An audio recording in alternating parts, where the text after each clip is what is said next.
Hi hello மக்களே, இன்றைக்கி என்ன செய்ய போகிறோம்னா கையில் பார்த்தீங்கன்னா சூப்பரான ஒரு நாட்டு வாத்து வந்து இருக்குது. இதை நம்ம வந்துட்டு நான் செய்ய போகிறது இன்றைக்கி. யூஸ்வலாக நான் சமைச்சு தான் நீங்கள் பார்த்துருப்பீங்க. யூஸ்வலாக நம்ம இதில் இருந்தால் ஒரு வாத்தை வந்துட்டு செலக்ட் பண்ணி தர போகிறோம்.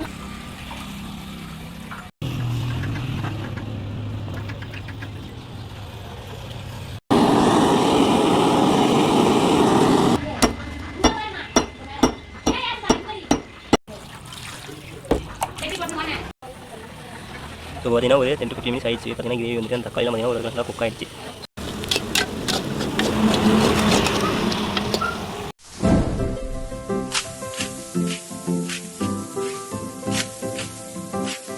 ஹாய் ஹலோ மக்களே, இன்றைக்கி என்ன செய்ய போகிறோம்னா கையில் பார்த்தீங்கன்னா சூப்பரான ஒரு நாட்டு வாத்து வந்து இருக்குது. இதை நம்ம வந்துட்டு நான் செய்ய போகிறது இன்றைக்கி. யூஸ்வலாக நான் சமைச்சு தான் நீங்கள் பார்த்துருப்பீங்க. இன்றைக்கி என்ன பண்ண போகிறோன்னா, இங்கே நான் யூஸ்வலாக ஒரு கடைக்கு எங்கள் வீட்டு பக்கத்துலேயே ஒரு ஃபேமஸான கடை இருக்குது. அது வந்துட்டு அந்த அக்கா வந்து செம்ம சூப்பராக செய்வாங்க. நான் ரொம்ப நாளுக்கு முன்னாடி சாப்பிட்ருக்கேன். ஸோ இன்றைக்கி அந்த அக்காவுக்கு தான் சமைக்க தர போகிறாங்க. நம்ம ஆக்சுவலாக என்ன பண்ண போகிறோம், டேஸ்ட் தான் பண்ண போகிறோம். ஸோ வாங்க, இது எப்படி செய்கிறாங்க, என்ன செய்கிறாங்க பார்ப்போம் வாங்க. ஸோ நம்ம இதில் இருந்தால் ஒரு வாத்தை வந்துட்டு செலக்ட் பண்ணி தர போகிறோம். ஸோ அந்த வாத்தை தான் நமக்கு என்ன பண்ண போகிறாங்க, சமைச்சு தர போகிறாங்க. ஸோ இதை எப்படி க்ளீன் பண்ணுறாங்க, என்ன மாதிரி செய்கிறாங்க பார்ப்போம் வாங்க. ஆக்சுவலாக நம்ம வந்துட்டு இப்போ ஒரு வாத்தை வந்து எடுத்து கொடுக்குறோம். அந்த வாத்தை என்ன பண்ணியிருக்காங்க, தலையை திருவி போட்டு அதை வந்துட்டு இப்போ சுடுதண்ணியில் போட்டு ஃபஸ்ட்டு பொசுக்க போகிறாங்க. ஒரு 4 to 5 நிமிஷம் நல்லா வந்துட்டு சுடுதண்ணியில் போட்டாங்க. ஏன் இந்த இடத்துல தலையை அவங்க கட் பண்ணலைன்னு கேட்டால் அவங்க சொன்னாங்க, தலையை திருவி போட்டால் தான்ப்பா வாத்து கறி வந்துட்டு நல்லாயிருக்கும், அதுதான் உங்களுக்கு டேஸ்ட் வந்துட்டு நல்லா தரும்னு சொன்னாங்க. இப்போ பார்த்தீங்கன்னா தெரியும், அதை திருவிட்டு வெட்ட கிடையாது, ஒன்றும் பண்ண கிடையாது. இப்போ அதை முடியை வந்துட்டு நல்லா பொசுக்கி எடுக்கிறாங்க. ஸோ இதுக்கப்புறமும் ஏதோ பண்ணுவாங்களாம், லைக் எப்படின்னா ஓப்பன் ஃபயரில் வந்துட்டு அதை மேலே இருக்கிற இதை வந்துட்டு பேர்ன் பண்ணுவாங்க. ஸோ அது வந்துட்டு எப்படின்றத பார்ப்போம். இருங்க, ஃபஸ்ட்டு இதை க்ளீன் பண்ணட்டும் எந்த அளவுக்குன்றதை.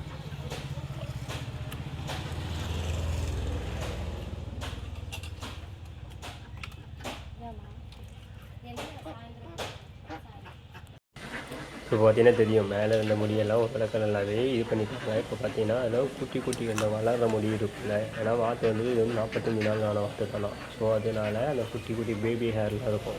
ஸோ அதை வந்துட்டு எந்த அளவுக்கு முடிஞ்ச அளவுக்கு கையை வச்சு ரிமூவ் பண்ணுறாங்க. ஸோ பார்த்திங்கன்னா ரிமூவ் பண்ண முடியாத அளவுக்கு இருக்க இந்த மாதிரி நெருப்பு கேஸ் மேக்ஸிமம் வேறு அடுப்பில் தான் செய்வாங்க. இங்கே கேஸ் இருக்கிறதால வந்துட்டு கேஸ் அந்த ஓப்பன் ஃபயர் பண்ணி விட்டுட்டு அந்த பேபி முடியெல்லாம் நல்லா போர்ன் பண்ணியிருப்பாங்க ஃபஸ்ட்டு. ஸோ அப்போ தான் வந்துட்டு நமக்கு வயிற்றுக்குள்ளே போய்ட்டு லூஸ் மோஷன் ஆகாது. ஸோ அதுக்காக தான் இந்த மாதிரி முடியை வந்துட்டு நல்லா போர்ன் பண்ணி வர்றது. ஸோ அப்போ தான் வந்துட்டு நமக்கு நல்ல ஒரு அதேமாரி இந்த மாதிரி மேலே இருக்கிறத பண்ணும்போது தான் நமக்கு ஒரு நல்ல ஒரு ஃப்ளேவர் வரும் அந்த மீட்டானது. ஸோ பார்த்தீங்கன்னா இதை நல்லா கரிச்சிட்டாங்க. ஸோ இதுக்கப்புறம் இதை நல்லா மஞ்சள் போட்டு வாஷ் பண்ணிட்டு வெட்டுவாங்க. ஸோ அதை எப்படின்றத பார்ப்போம் வாங்க.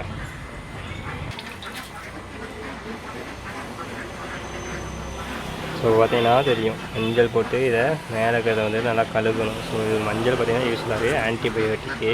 ஸோ அதனால தான் எப்போவுமே மஞ்சள் போட்டு வாஷ் பண்ணுறது. இன்கேஸ் ஏதாவது தொட்டுக்கிருமி இருந்துச்சுன்னா அப்போ தான் வந்துட்டு சீக்கிரம் சாகும். ஸோ அதுக்காக அப்படி தான் வாஷ் பண்ணுறது. ஸோ இந்த மாதிரி இதை நல்லா வாஷ் பண்ணிட்டு இதை கட் பண்ணுவாங்க.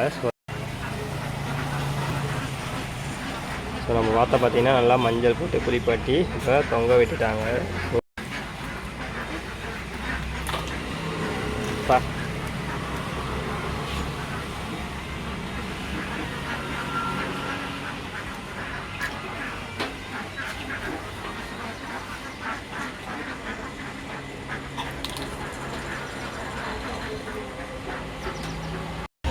அது பிரச்சனை தான் நல்லா பண்ணுவாங்க.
ஸோ இந்த இடத்துல பார்த்தீங்கன்னா இவங்க ஸ்பெஷலாக அரைச்ச குழம்பு மிளகாயத்தூள் வந்துட்டு 2 ஸ்பூனும் ப்ளஸ் இது கூடவே தனி மிளகாய்த்தூள் அது 2 ஸ்பூன் ஆட் பண்ணி இருக்காங்க. அண்ட் கொஞ்சமாக மஞ்சத்தூளும் ஆட் பண்ணுவாங்க. அண்ட் இது கூடவே பார்த்தீங்கன்னா ஒரு 4-5 வரமிளகாய் போட்டிருக்காங்க காரத்துக்கு. ஆக்சுவலாக நாங்கள் வந்துட்டு காரம் அதிகமாக வேணும்னு சொல்லி தான் கேட்டிருந்தோம். அதனால தான் 2 வரமிளகாவும் எக்ஸ்ட்ரா போட்டிருக்காங்க. ப்ளஸ் இது கூடவே 2 முழு தக்காளி போட்டிருக்காங்க.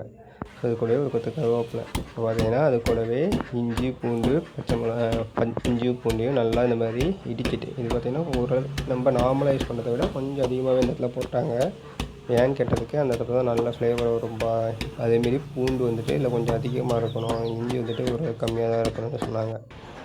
ஸோ இடித்து இஞ்சி பூண்டெல்லாம் அது கூட எடுத்து கறி கூட ஆட் பண்ணிட்டு இது கூடவே மஞ்சத்தூள் நான் சொன்ன மாதிரி ஒரு 1/4 ஸ்பூன் அளவுக்கு ஆட் பண்ணியிருக்காங்க. ப்ளஸ் எடுத்து வச்சு அந்த 2 தக்காளி என்ன பண்ணுறாங்கன்னா 1/2 கட் பண்ணிவிட்டு அப்படியே முழுசாகவே போடுறாங்க. ஏன்னா கறி வேகும் போது அந்த தக்காளி வந்துட்டு கரைஞ்சிடும் அப்படின்னு சொல்லிட்டாங்க. அதுக்கப்புறம் பார்த்திங்கன்னா கறி முங்குற அளவுக்கு நல்லா தண்ணியை விட்டுட்டு கொண்டு போய் இப்போ என்ன பண்ண போகிறாங்க, விறகு அடுப்பில் வச்சுட்டு இதை அப்படியே வேக வைக்க போகிறாங்க.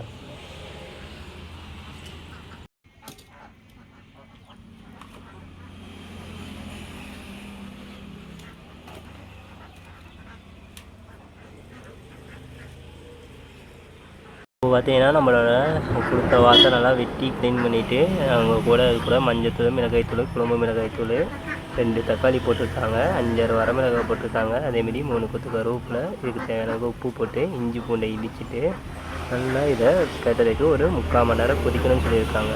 ஸோ இது வந்துட்டு ஃபஸ்ட்டு நல்லா கறி வந்துட்டு அந்த 3/4 மணி நேரம் கொதிக்கட்டும். ஸோ இதுக்கப்புறம் நான் எப்படி இருக்கேன் என்னன்றதை காட்டுறேன். இரும்பல் கேஸ் அடிக்கலாம் நல்லா கேட்கும் அந்த மாதிரி சொல்லியிருந்தாங்க. ஸோ இது வந்து நல்லா கொதித்து வரட்டும். ஸோ நான் எப்படி இருக்குன்றதை நான் காட்டுறேன்.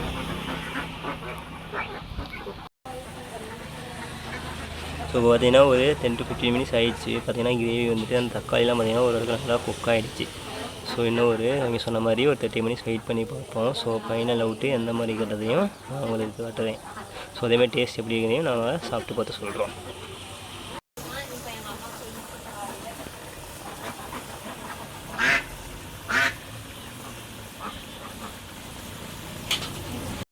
ஸோ பார்த்தீங்கன்னா ஒரு 40 மினிட்ஸ் நல்லா ஆகிடுச்சு. சிக்கன் பார்த்தீங்கன்னா மீட்டும் நல்லாவே ஓரளவுக்கு குக் ஆகிடுச்சு. நாங்கள் வந்துட்டு என்ன சொன்னோம்னா ட்ரையாக வேணும்க்கா, எங்களுக்கு கிரேவியாக வேணாம்னு சொல்லியிருந்தோம். ஸோ அதுக்காக என்ன பண்ண போகிறோம், இன்னும் ஒரு 5 மினிட்ஸ் எக்ஸ்ட்ரா விட்டு அது வந்துட்டு நல்லா சுண்டை விட்டு எடுத்தா நம்மளோட வாத்துக்கறி வந்துட்டு அவ்வளோ சூப்பராக ரெடி ஆகிடுச்சு. அதேமாதிரி நான் சொல்ல மறந்துட்டேன், இதில் வந்துட்டு ஆயில் வந்துட்டு கொஞ்சம் கூட யூஸ் பண்ணவே இல்லை அவங்க.